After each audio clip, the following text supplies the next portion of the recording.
Oke, misalnya gini, kita bilang ini patah atau kita bilang ini ligamennya putus karena bengkak sekali. Ternyata normal, false negatif sebaliknya. Pasiennya bisa berdiri, bisa jalan baik-baik nih. Kita bilang kayaknya nggak ada apa-apa nih. Ternyata ada patah ya, atau retak. Oke. Nah itu namanya false negatif. Sehingga pada saat pasien itu datang pertama kali dan kondisi bengkak, kondisi false positif dan false negatif itu bisa sangat tinggi. Oke, jadi kadang-kadang pasien kalau nggak paham itu dikira, oh dokternya misdiagnostik nih. Bukan.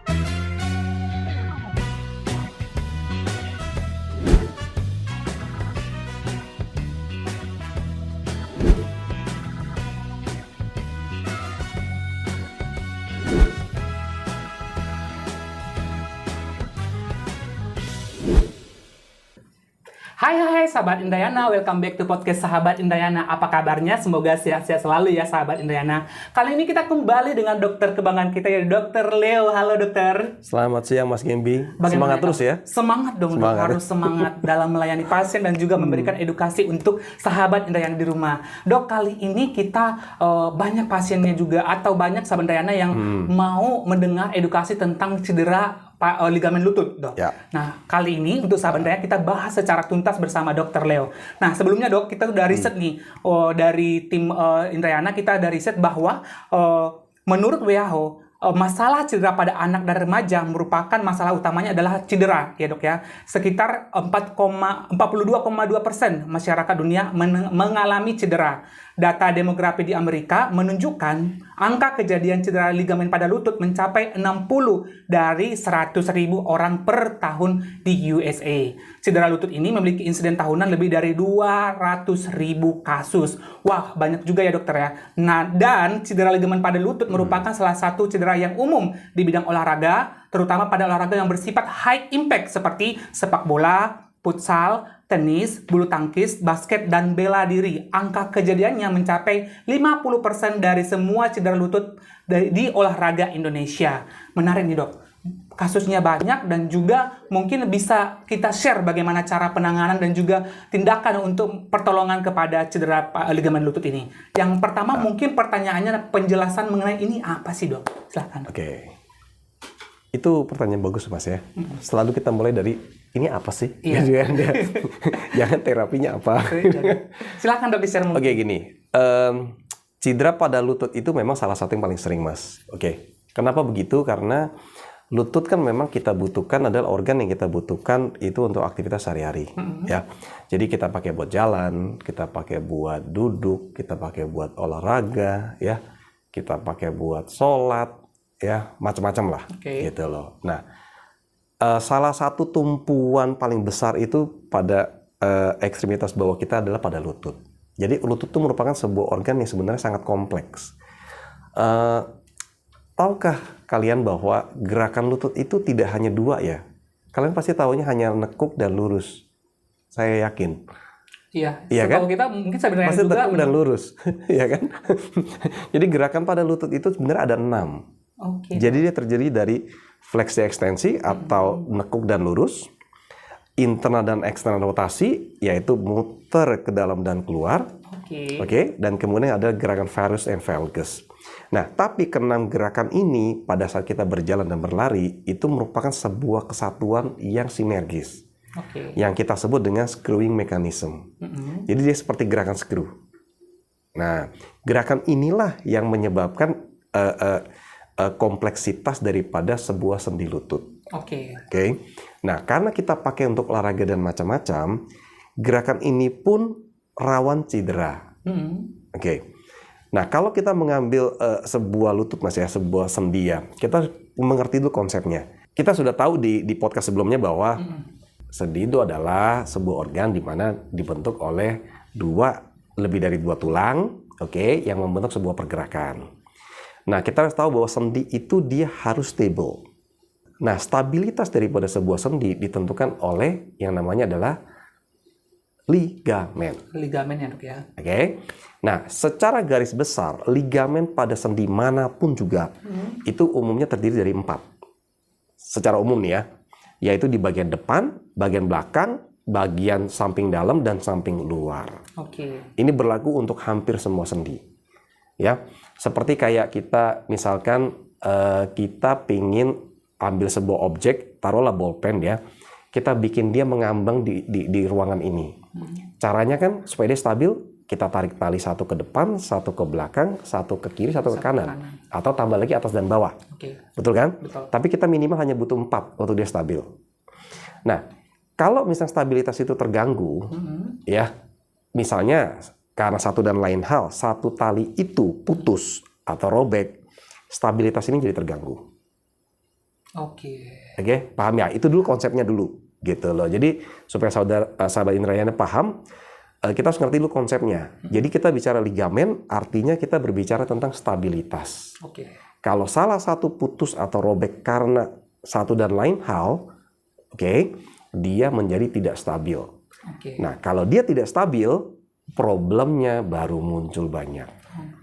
Jadi dari situ dulu ya, Dok. Itu dulu konsepnya. Ya. Tadi saya udah sebutkan, Dok, bahwa ternyata penyebab salah satunya ini adalah yang bersifat high impact atau yang orang yang olahragawan. Nah, apakah itu menjadi salah satu penyebab dari cedera ligamen lutut ini? Mungkin bisa diterangkan lebih lanjut, Dok. Nah, etiologi berarti kan penyebabnya ya. Penyebab pada putusnya sebuah ligamen pada lutut itu harus disebabkan oleh sebuah trauma. Yaitu sebuah kejadian yang dimana dia kekuatan impact-nya atau force-nya ya itu harus melebihi daripada kekuatan si ligamen itu meredam. Betul nggak? Betul. Contohnya gini, kamu mukul tembok nih, sama kamu mukul bantal, impact-nya beda nggak? Beda dong. Beda, karena kekuatan tangan kita untuk meredam si impact-nya dengan bantal dengan tembok itu beda. Sekarang tembok mungkin nggak apa-apa.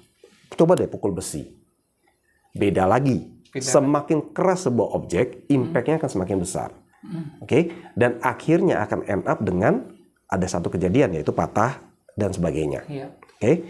Nah, jadi ligamen itu tidak seperti vas bunga ya, Mas ya. Jadi disenggol dikit dia pecah langsung robek begitu aja, tidak ya. Karena ligamen itu memang diciptakan Tuhan sedemikian rupa supaya dia bisa kuat, ya, sangat kuat, sustainable, jangka panjang. Buktinya apa? Bukti kita pakai lutut kita sampai kita tutup usia loh. Dari kita lahir sampai kita umur 90 tahun loh. Nah, sekarang coba saya tanya, benda apa di dunia ini kita ciptakan, manusia ciptakan ya, yang bisa umurnya 90 tahun? Belum ada kayaknya. Nggak ada jawabannya. Nggak ada. Tuhan yang paling ini ya, Dok ya, paling nggak ada jawabannya. Iya kan? Iya, betul. Nah, sehingga ligamen itu adalah sebuah organ yang sangat kuat sekali. Nah, jadi butuh sebuah energy force yang melebihi kekuatan dia untuk merobek atau memutuskan dia. Itu dulu. Jadi sekarang kalau konsepnya adalah itu, penyebabnya bisa apa aja? Tidak harus olahraga kan? Bisa karena jatuh ya kan? Misalkan sampean lagi jogging di Car Free Day di CFD, terus joggingnya kencang, ya kan? Terus kepleset ada lubang tiba-tiba di depan, kepuntir, itu bisa putus. Artinya energy force-nya itu melebihi. Satu. Kedua, misalkan jatuh dari sepeda motor, misalnya, atau misalnya jatuh dari ketinggian, atau ditabrak mobil. Nah, memang ya, tapi dari semua itu yang paling sering memang cedera olahraga ya, yang paling sering tuh. Olahraga, dari semua olahraga memang yang dipilih adalah high impact. Nah, high impact spesifik di Indonesia ya, yang paling sering itu adalah berdasarkan pengalaman saya, based on experience, itu adalah nomor 1 itu adalah futsal. Futsal ya, Dok ya. Nomor 2 itu adalah basket. Basket, betul sekali. Nomor 3 itu adalah bulu tangkis. Iya, betul, Dok. Kemudian baru diikuti dengan tenis. Martial arts agak jarang, karena mungkin di Indonesia nggak sefavorit mungkin di luar negeri. Ya, kemudian volley luar biasa, saya nggak pernah dengar volley. Padahal volley sebenarnya secara impact-nya harusnya dia banyak. High juga ya. Cuma mungkin olahraga volley kurang favorit ya di Indonesia ya mungkin ya. Jadi yang lebih sering itu justru adalah basket. Urutannya ya, futsal, sepak bola, badminton. Ini sering sekali. Menarik nih dokter. Jadi memang ternyata bahwa semua orang bisa mengalami cedera ligamen lutut ini, dok, ya. Bukan cuma olahragawan seperti pemain basket dan lain-lain. Jadi yang mau ditanyakan nih dok, orang kadang tidak mengerti kalau orang cedera lutut apakah ini nanti kena ligamen atau hanya sebatas kepada kulit yang merah atau seperti apa. Mungkin dokter bisa men-share gejala khusus untuk orang yang cedera ligamen lutut ini, dok. Nah seperti tadi sudah saya bilang ya, berarti butuh sebuah energy force yang besar untuk memutuskan sebuah ligamen. Betul.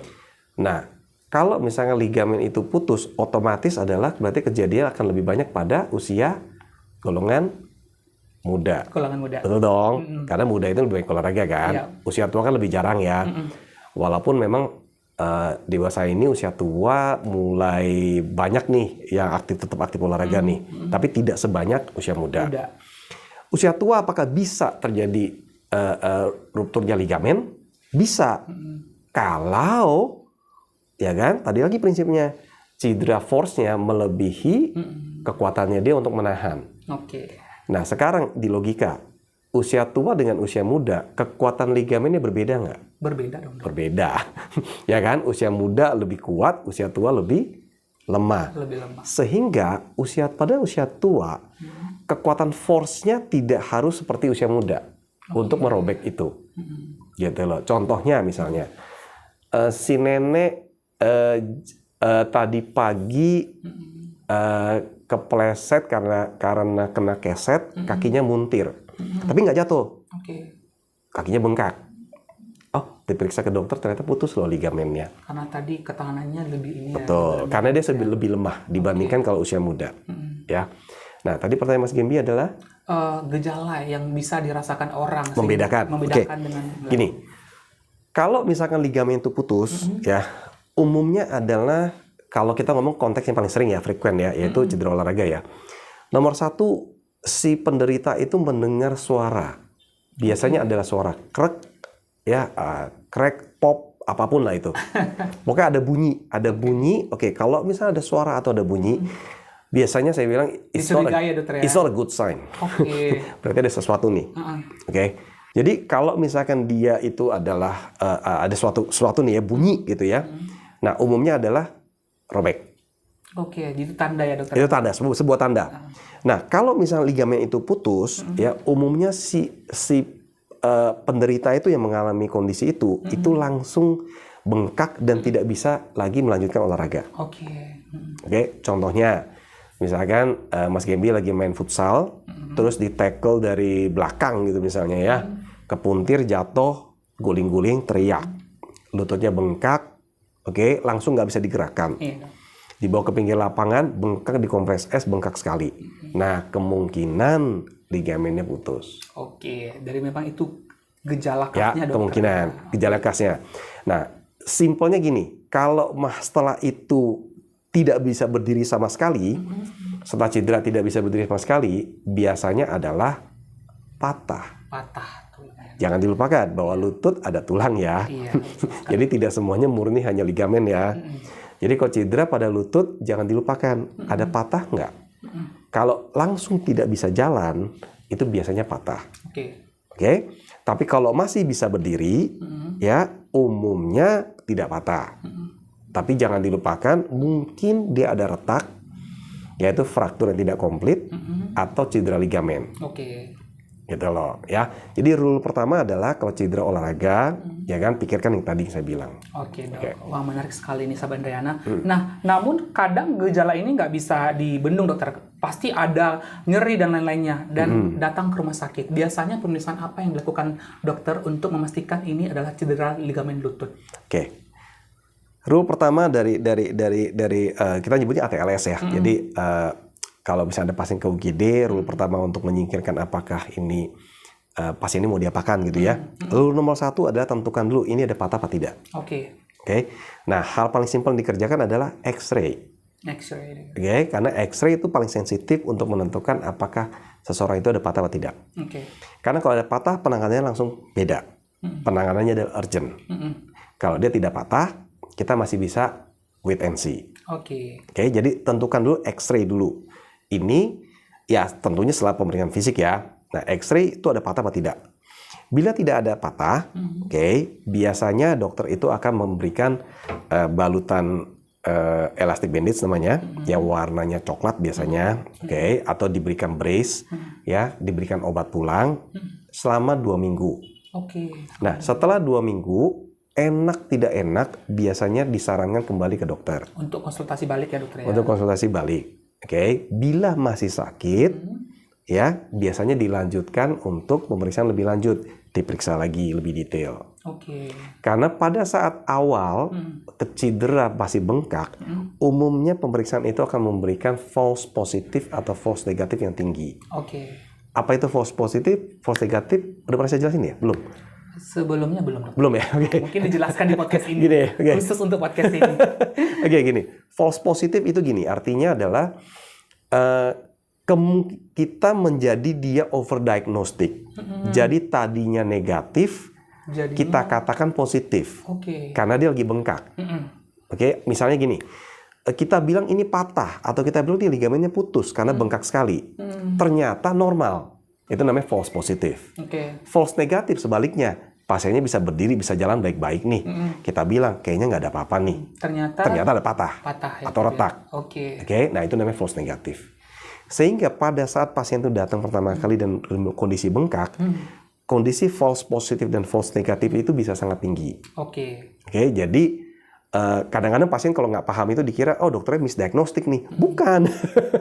Ini muncul juga nih cerita bahwa dokter kita tidak kompeten. Karena perbedaan diagnostik pertama sama awal ya dok. Ternyata ada alasan medisnya dokter. Jadi bukan misdiagnostik, bukan si dokter yang pertama menangani itu kompeten, ya. Ya mungkin dokter kedua yang nangani misalnya datang ke saya setelah 2 minggu, ya saya beruntung aja karena kondisinya sudah real, jadi saya periksanya lebih gampang. Nah, maksud saya gini, pada saat pasien itu baru datang pertama kali, ya kondisi bengkak itu bisa memberikan pemeriksaan yang false. Berarti memang gitu itu loh. Jadi tidak akurat. Yes.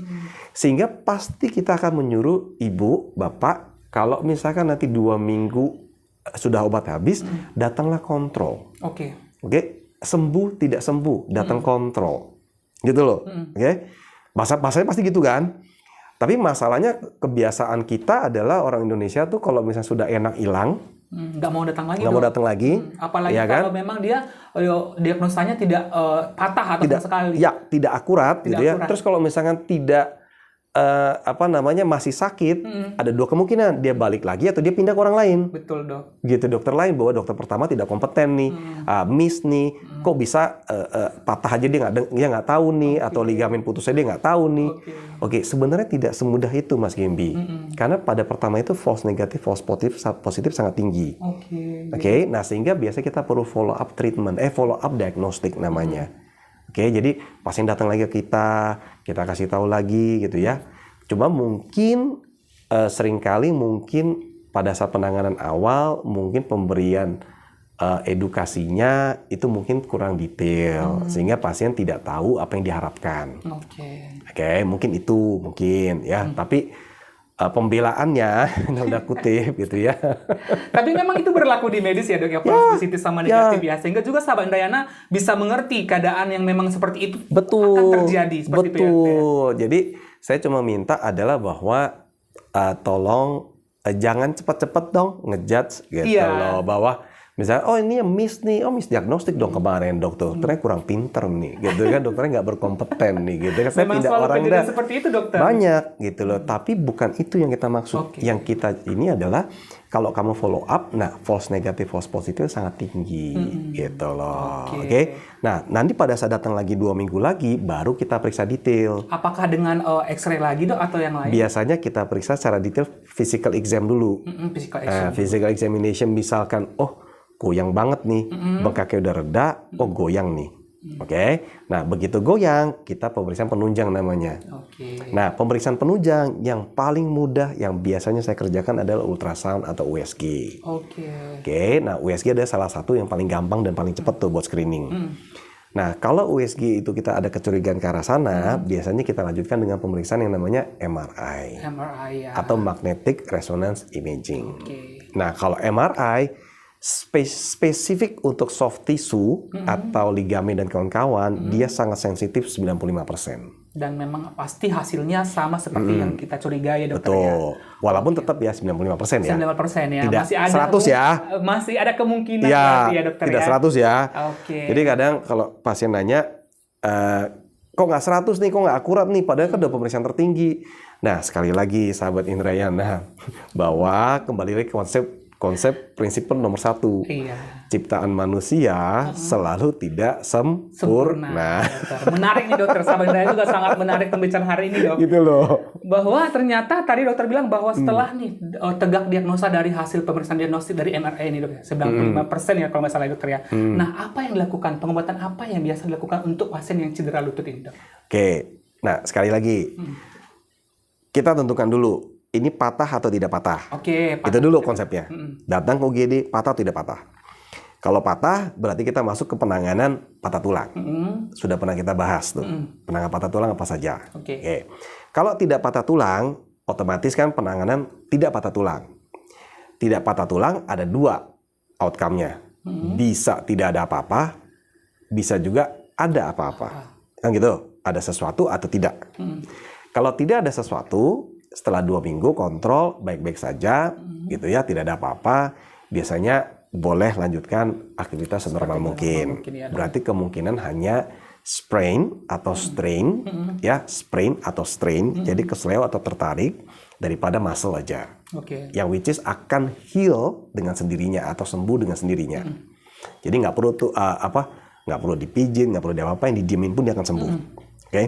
Nah, kalau misalkan ternyata ada ligamen yang putus, nah, ligamen yang putus kita tentukan lagi. Ligamen putus ini putus parsial atau putus total. Putusnya ini mengganggu stabilitas atau tidak. Itu dulu. Kalau dia tidak mengganggu stabilitas, biasanya boleh kita konservatif atau kita biarkan. Cuman nantinya adalah modifikasi daripada lifestyle atau modifikasi daripada olahraga. Misalnya tadinya olahraga high impact, ya sekarang high impact-nya dikurangi atau dirubah ke low impact. Tapi kalau dia mengganggu stabilitas, otomatis harus kita buat menjadi stabil. Apapun caranya. Kan gitu kan? Ya kan? Pokoknya nggak stabil itu kita nggak suka. Kita buat dia menjadi stabil. Caranya tidak melulu dengan operasi, Mas. Kita bisa menggunakan namanya metode eksternal dan internal. Eksternal tuh gini, eksternal tuh kita pakai brace dari luar. Jadi ada banyak orang, mungkin Mas Kimi pernah lihat kali orang main futsal, ligamennya putus, dia tetap main futsal tapi pakai brace. Pernah dong. Pasti sering lihat kan? Tidak ideal, tidak ideal, sama sekali tidak ideal. Nanti saya jelasin kenapa tidak ideal, karena itu menyisakan banyak masalah. Bila seseorang itu main futsal, ya tetap dia main futsal, dia bisa menggunakan metode eksternal, yaitu menggunakan brace. Brace ya dok ya? Ya, brace itu akan menopang secara eksternal, sehingga dia menambah stabilitas daripada lutut. Yang dimana fungsinya sebenarnya dari tadi, ingat tadi kenapa saya sebut 6 gerakan tadi? Diingat. Nah, dari 6 brace itu fungsinya adalah dari 6 gerakan ini, 4 gerakan kita kunci. Kita hanya izinkan dia hanya 2 gerakan, yaitu fleksi, nekuk, dan ekstensi lurus. Ya. Sisanya kita lock atau kita kunci. Nggak boleh memutar ya dok. Yes, makanya kenapa dia lebih stabil kan? Karena gerakannya kita kunci, dia jauh lebih stabil. Sehingga aktivitasnya menjadi lebih normal. Nah, tapi cara ini hanya berlaku untuk temporary atau sementara. Dan selanjutnya dia long term itu tidak akan efektif dan tidak akan bekerja. Gitu loh. Saya guarantee tidak akan. Bila ligamen itu putus dan menyebabkan instabilitas atau kondisi yang tidak stabil, itu harus dibuat menjadi stabil lagi dengan cara tindakan pembedahan. Nah, pembedahan yang kita kerjakan adalah artroskopi. Itu loh, seperti yang Mas Gaby udah pernah ikut ya. Jadi kita menggunakan teknik kamera, luka 1 cm gitu ya. Dan kemudian kita pakai layar monitor. Nah, nanti ligamennya itu kita buat lagi menjadi stabil. Kita beresin lagi menjadi stabil. Nah, setelah ligamen itu menjadi stabil, kita lanjutkan dengan protokol fisioterapi. Nah, setelah nanti 3 bulan sampai 6 bulan, Fisioterapinya memakan waktu segitu ya, Dok? Kira-kira bisa sampai 3-6 bulan, tergantung daripada satu, progresnya bagaimana, kedua usia pasien, pekerjaan pasien, atlet dan non-atlet itu berbeda, targetnya berbeda, dan ekspektasi si pasien itu apa, itu juga berbeda. Sangat mempengaruhi ya, Dok ya. Nah, intinya adalah kita beresin lututnya menjadi stabil sehingga itu bisa dipakai lagi ya secara lebih long term untuk aktivitas-aktivitas yang high impact tadi itu, gitu loh. Karena di era 2023 ini kita nggak boleh lagi seseorang itu karena cedera lutut itu gantung sepatu tidak olahraga lagi. Itu maksud saya. Jadi contohnya kayak misalnya kayak Lionel Messi gitu ya, dia cedera nggak boleh tuh dia gantung sepatu terus pensiun, nggak boleh tuh, udah nggak zamannya lagi itu. Jadi kita harus lakukan sesuatu sehingga kita masyarakat dunia bisa tetap menikmati permainan seorang Lionel Messi. Gitu. Wah, luar biasa banget ya, Dokter ya. Dokter menjelaskan pengobatannya mulai dari semua secara detail. Nah, mungkin teman-teman sahabat Indrayana yang khususnya yang suka olahraga mungkin minta tips nih, Dok. Bagaimana cara pencegahan untuk mencegah tadi cedera ligamen pada lutut? Mungkin bisa di-share secara simpel, silahkan, Dok. Tips dan trik buat sahabat Indrayana yang senang olahraga dan untuk menghindari cedera ligamen. Seperti kalian tahu bahwa cedera itu namanya accident ya, itu kita nggak bisa hindari, betul ya? Betul sekali, Dokter. Namanya juga accident kan, accident happens gitu kan. Kita hati-hati pun tetap aja ditabrak ya kan. Tapi mungkin bisa dikasih gambaran. Tapi kita bisa menambah sebuah stabilitas daripada lutut atau kita enhance atau kita nambah kekuatannya dengan melatih bagian dari badan kita satu-satu yang bisa kita latih, yaitu apakah itu otot kita, atau muscle. Muscle merupakan satu-satunya organ di badan kita yang bisa kita latih. Nggak ada lagi di luar itu yang bisa kita latih. Makanya otot bisa membesar ya, Dokter. Yes, itu satu-satu bisa kita latih. Nah, sehingga otot yang kuat atau otot yang cukup matur dan cukup kuat lah ya. Nah, itu bisa menahan atau meredam gerakan impact vibration yang diberikan pada saat cedera. Gitu loh. Sehingga orang yang badannya besar dan bukan badan besar maksud saya, ototnya itu tonus atau tonnya itu kuat ya, kenceng ya, dilatih ya, itu lebih rentan, lebih tidak gampang cedera dibandingkan yang tidak dilatih, kayak gitu maksud saya. Begitu ya tipsnya, Dokter ya, dari untuk sahabat Indrayana yang pengen tipsnya tadi nonton saja YouTube kita yang akan tayang di channel YouTube Indrayana. Kesimpulan, Dok, untuk pertemuan kita hari ini mengenai cedera ligamen lutut, Dokter. Kesimpulannya gini, bila cedera ada ligamen pada lutut, ya kalian harus paham bahwa ligamen itu kalau lutut kita bicara tentang stabilitas. Stabilitas ditentukan oleh ligamen. Ya, ligamen itu ada 4. Jangan lupa tadi ada bagian depan, belakang, samping dalam dan samping luar. Bahasa Latinnya adalah anterior, posterior, medial dan lateral. Dari 4 ini yang paling penting adalah anterior atau bahasa kerennya adalah ACL. Ini yang paling sering putus nih. Ya, yang lainnya lebih jarang lah, tapi ini paling sering putus. Nah, kalau misalkan kita ada kecurigaan itu ada putus, periksa ke dokter, tentukan dulu ini patah atau tidak patah. Nanti penanganannya akan berbeda.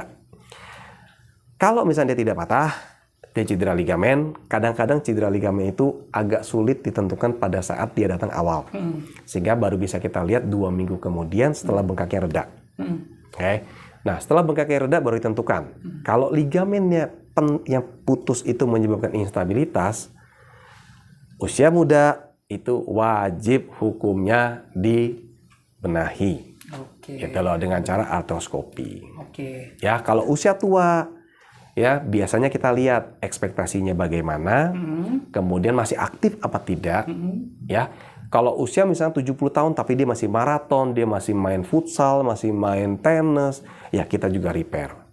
Tapi kalau misalkan dia usia 70 tahun tapi dia sudah tidak melakukan itu lagi, biasanya kita konservatif atau tidak kita apa-apakan. Begitu gitu ya, Dok. Ya. Wah, luar biasa banget, Dok. Sharing hari ini sangat jelas sekali untuk sahabat Indrayana. Mungkin bisa lagi bertanya, nanti di kolom komentar akan kita balas, akan dibalas langsung oleh tim kita dan juga Dr. Roger. Untuk sahabat Indrayana, semoga manfaat hari ini bisa tershare untuk semua sahabat Indrayana. Terima kasih loh dok, telah berbagi untuk kita. Sama-sama. Mungkin jangan bosan-bosan dok, berbagi dengan kita, mengedukasi sahabat Indrayana di rumah. Sampai jumpa di podcast berikutnya.